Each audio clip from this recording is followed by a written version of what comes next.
Hello, this is Ron Paul with your weekly update for Monday, April 13th.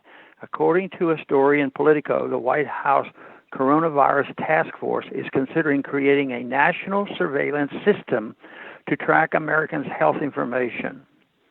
Supporters of this initiative claim it would enable the federal government to quickly identify areas in need of additional medical supplies and other assistance because the areas are coronavirus hotspots.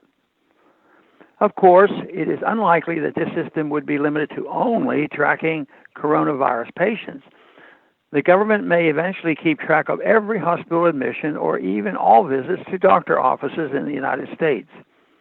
This system could and likely would be used to violate privacy and harass and intimidate those challenging existing government policies. Anyone who doubts this should ask themselves what Edgar Hoover or Lois Lerner would have done with access to every American medical history. No wonder some have described this as a Healthcare PATRIOT Act. Despite official denial that the White House is considering a new tracking program, the coronavirus panic may be used to justify giving the federal government access to our medical records. Politicians, bureaucrats, and special interests have for years been trying to create a database of all Americans' medical records that could be accessed by federal bureaucrats and government-favored special interests. The 2008 stimulus bill included federal funding to develop a system to store healthcare records electronically. This was a step toward creating a federally controlled database of all Americans' healthcare records. A major part of the plan to give government access to and control of our medical records is assigning every American a unique patient identifier. Fortunately, in 1998, a pro-prohibition rider I drafted a forbidding the use of federal funds to develop a unique patient identifier, passed Congress, and has been renewed ever since. However, last year, the House of Representatives voted to lift the prohibition.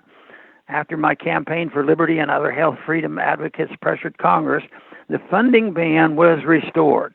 Those favoring this Orwellian scheme will no doubt use the coronavirus panic as an excuse to seek to repeal the funding ban. Bill Gates has suggested that when a coronavirus vaccine is developed, individuals should be issued digital certificates proving they received the vaccine.